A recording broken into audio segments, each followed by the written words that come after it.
블레셋 사람들이 이스라엘과 싸우려고 모였는데 병거가 3만이요 마병이 6,000명이요 백성은 해변이 모래 같이 많더라. 그들이 올라와 베단의 동쪽 민막스에 진침해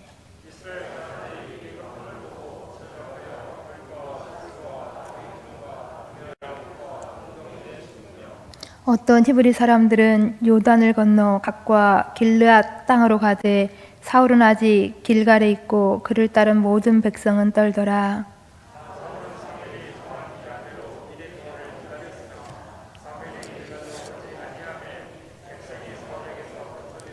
사울이 이르되 번제와 화목 제물을 이리로 가져오라 하여 번제를 드렸더니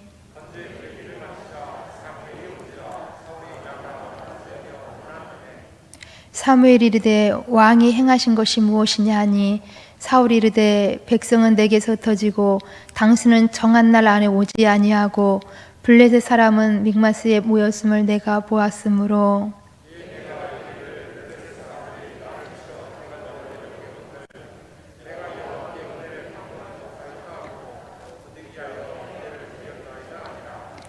사무엘이 사울에게 이르되 왕이 망령되이 행하였도다. 왕이 왕의 하나님 여호와께서 왕에게 내리신 명령을 지키지 아니하였도다. 그리하였더라면 여호와께서 이스라엘 위에 왕의 나라를 영원히 세우셨을 것이거늘.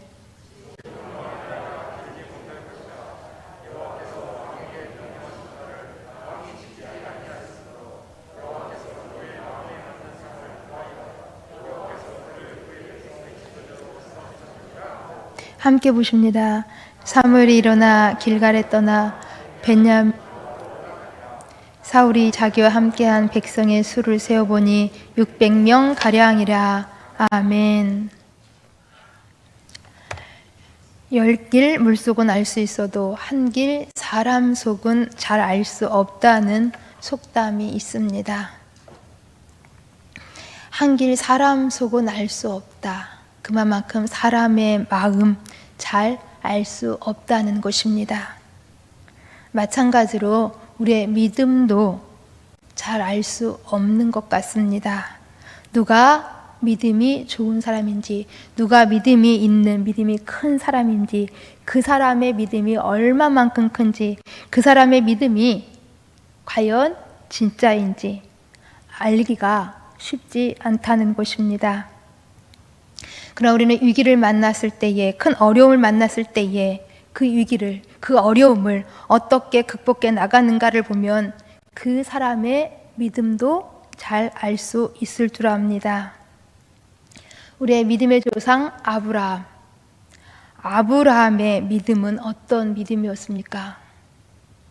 아브라함은 100세에 아들을 낳게 되어지는 데에 이 100세에 낳은 아들을 번제로 드리라는 도저히 이해 안 되는 하나님의 명령을 듣게 되어집니다. 아브라함에게 있어서 이것은 큰 위기였습니다. 아브라함에게 있어서 이것은 큰 어려움의 하나님의 말씀이었다라는 것입니다. 그런데 이때 아브라함은 믿음으로, 하나님을 향한 절대 믿음으로 순종합니다. 그러자 하나님께서 이 아브라함의 믿음을 칭찬하십니다. 어떻게 칭찬하셨는지 이렇게 칭찬하십니다. 창세기 22장 11절 12절 말씀을 함께 보겠습니다. 함께 읽습니다. 여호와의 사자가 하늘에서부터 그를 불러 이르시되 아브라함아 아브라함아 하시는지라. 아브라함 이르되 내가 여기 있나이다 하매 사자가 이르시되 그 아이에게 내 손을 대지 말라. 그에게 아무 일도 하지 말라. 내가 내 아들 내 독자까지도 내게 아끼지 아니하였으니 내가 이제야 내가 하나님을 경외하는 줄을 아노라. 아멘. 내가 이제야 내가 하나님을 경외하는 줄을 아노라. 내가 이제야, 내가 이 엄청난 위기의 때에도 흔들리지 않고 믿음으로 순종하는 것을 보니 내가 이제야 네가 진정 하나님 경외하는 줄을, 너의 믿음을 알겠다라는 것입니다. 너의 큰 믿음 내가 이제 인정하겠다라는 것입니다. 그러면서 그 네 큰 믿음을 보니 내가 참으로 기쁘다라는 것입니다. 히브리서 11장 6절에서 말씀하시지요. 믿음이 없이는 하나님을 기쁘시게 하지 못하나니. 믿음 가운데 하나님 기뻐하신다라는 것입니다. 우리 하나님께서는 우리의 믿음을 보시고 기뻐하시면서 이제 항상 우리들 가운데 이 믿음 보이기를 원하시는 줄 압니다. 오늘 본문에 보시면 이스라엘의 초대 왕으로 등극한 사울 왕이 나오고 있습니다. 이 사울 왕의 믿음은 어땠습니까? 이 사울 왕의 믿음이 어땠는지 위기의 때에 나타나고 있습니다. 곧 사울 왕이 큰 위기를 만나게 되었다라는 것입니다. 바로 이스라엘과 블레 사이에 전쟁이 일어난 것입니다. 그런데 쳐들어온 이 블레셋의 군대가 얼마나 많았는지 우리 5절을 보시면 이렇게 가르쳐주고 있습니다. 병거가 3만이요 마병이 6,000명이요 백성은 해변에 모래같이 많더라. 어마어마한 숫자입니다. 이 어마어마한 엄청난 많은 블레셋의 군대를 보고 이스라엘은 무서워서 벌벌 떱니다. 이스라엘은 겁에 질려서 싸울 생각을 이미 포기해버리고 6절을 보시면 굴과 수풀과 바위틈과 은밀한 곳과 웅덩이에 숨습니다. 또한 7절을 보시면 또 어떤 히브리 사람들은 요단강을 건너서 도망가기까지도 하였습니다. 바로 얼마나 큰 위기의 때였는지를 보여주고 있는 것입니다. 이러한 때 사울은 하나님께 제사를 드리려고 합니다. 그런데 제사장 사무엘은 기다려도 오지 않습니다. 웬일인지 사무엘은 오지 않았다라는 것입니다. 하루, 이틀, 3일, 4일 초조히 기다리는데 계속 사무엘 제사장은 오지 않는 것입니다. 정한 기한대로 7일까지도 기다려 보았습니다. 그래도 기다리는 사람 사무엘 제사장은 오지 않았습니다. 그러자 남아있던 백성들까지도 하나 둘 흩어지기 시작합니다. 사울은 극도로 초조해지기 시작하였습니다. 사울에게 있어서 이것은 너무나도 어려움의 때에 너무 위급한 위기의 때였습니다. 이 위기의 때, 이 어려움의 때에 사울왕은 어떻게 했을까요? 그럼에도 불구하고 사울왕은 어떻게 해야 했냐라는 것입니다. 9절을 보시면 사울왕은 더 이상 기다리지 못하고 자신이 번제를 드리고 말았습니다. 그러자 번제를 드리자마자 사무엘 제사장이 도착합니다. 그리고 사무엘 제사장은 사울 왕이 행한 일을 알고는 매우 엄하게 사울 왕을 꾸짖습니다. 얼마만큼 엄하게 꾸짖었는지 우리 본문 13절, 14절을 좀 함께 읽습니다. 본문 13절, 14절 같이 읽습니다. 사무엘이 사울에게 이르되 왕이 망령되이 행하였도다. 왕이 왕의 하나님 여호와께서 왕에게 내리신 명령을 지키지 아니하였도다. 그리하였더라면 여호와께서 이스라엘 위에 왕의 나라를 영원히 세우셨을 것이거늘 지금은 왕의 나라가 길지 못할 것이라. 여호와께서 왕에게 명령하신 바를 왕이 지키지 아니하였으므로 여호와께서 그의 마음에 맞는 사람을 구하여 여호와께서 그를 그의 백성의 지도자로 삼으셨느니라 하고. 여기 사무엘 제사장은 사울 왕에게 네 가지를 정확하게 말해주고 있습니다. 왕이 망령되이 행했다라는 것입니다. 또 두 번째, 왕이 하나님의 명령을 지키지 않았다라는 것입니다. 세 번째, 그러기에 왕의 나라가 길지 못할 거라는 것입니다.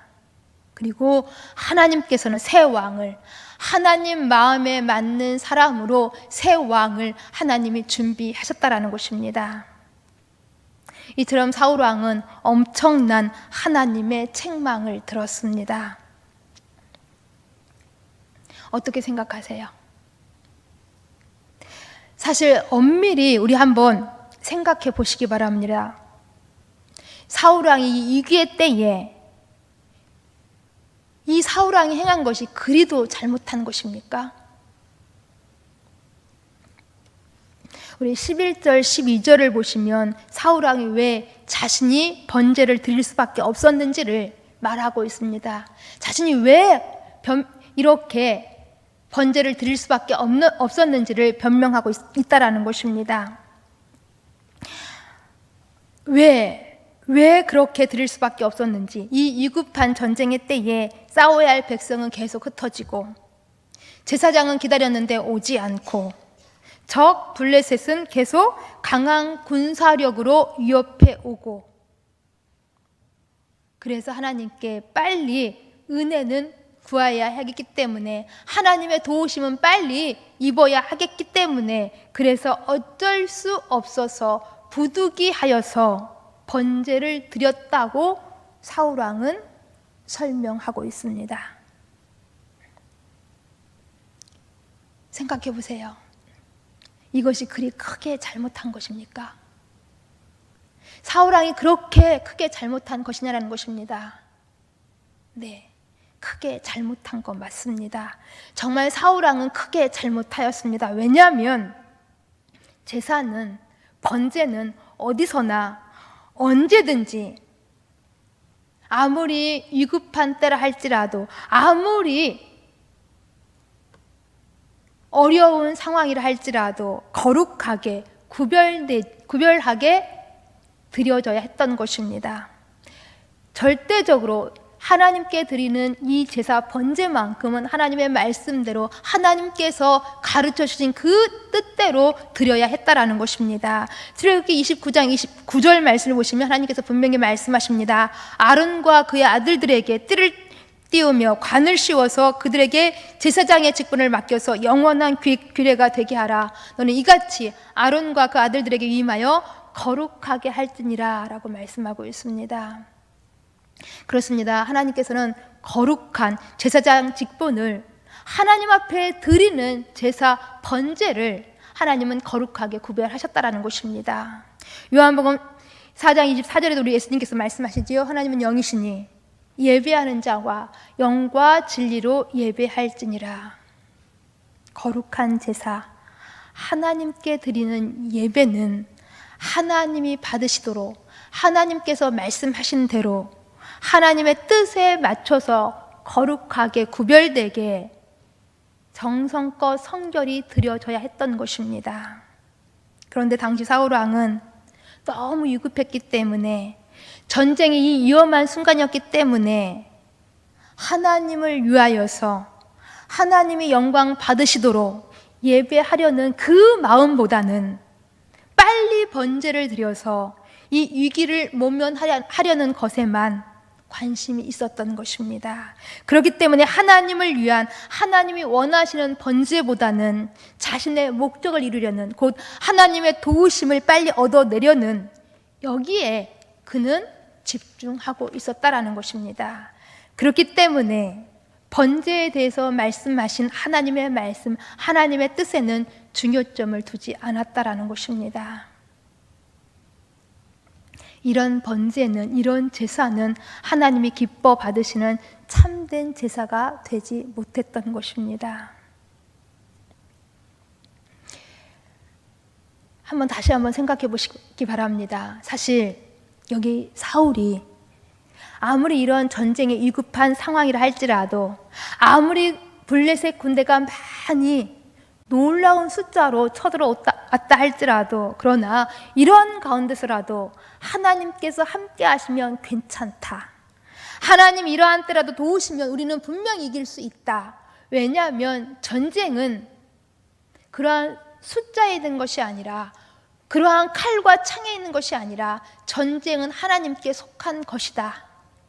이러한 여기에 대한 분명한 절대적인 믿음이 있었다고 한다면 사울은 더 인내하며 사무엘 제사장을 기다릴 수 있었습니다. 그런데 이 믿음이 사울 왕에게는 없었다라는 것입니다. 결국 그러기에 믿음이었던 것입니다. 바로 믿음이 이렇게 사울 왕을 크게 패배케 만들었다라는 것입니다. 우리에게는 얼마나 믿음이 있으십니까? 우리 속에 있는 믿음, 정말 하나님 앞에 어떻게 무엇으로 지금 보여드리고 있는 것입니까? 우리의 사정과 현실이 아무리 여기 사울의 변명과 같이, 사울의 설명과 같이 이유가 분명하다 할지라도, 이유가 있다고 할지라도, 그러나 하나님의 말씀보다 우리의 사정과 우리의 지금 당장 처한 그 현실, 이것을 앞세워서 하나님의 말씀에 불순종하게 되면 결코 하나님 기뻐하지 않으시는 것입니다. 하나님의 말씀은 어떤 상황, 어떤 장소에서라도 무조건 따르고 순종해야 하는 것입니다. 이것이 믿음이요, 이것이 하나님의 은혜를 덧입는 길인 것입니다. 누가복음 5장에 보시면 베드로가 밤새도록 고기를 잡는 모습이 나오고 있습니다. 그런데 한 마리도 잡지 못하지요. 그래서 아침에 그물을 씻고 있는 데에 예수님이 다가오셔서 말씀하셨습니다. 배 오른편에 그물을 던지라. 이때 베드로가 한 말이 있습니다. 베드로가 이렇게 말합니다. 선생님이요, 우리들이 밤이 맞도록 수고를 하였을 때 얻은 것이 없지만은 말씀에 의지하여 주님의 그 말씀 때문에 내가 그물을 내리리이다 하면서 그물을 주님이 말씀하신 대로 행했다라는 것입니다. 주님이 말씀하신 대로 그대로 행했던 것입니다. 그런데 사실 주님이 말씀하신 배 오른편에 그물을 던지라, 이런 주님이 말씀하신 것은 사실 상식에 맞지 않았습니다. 경험에도 맞지 않았고 과학적으로도 맞지 않았던 말씀이라고 합니다.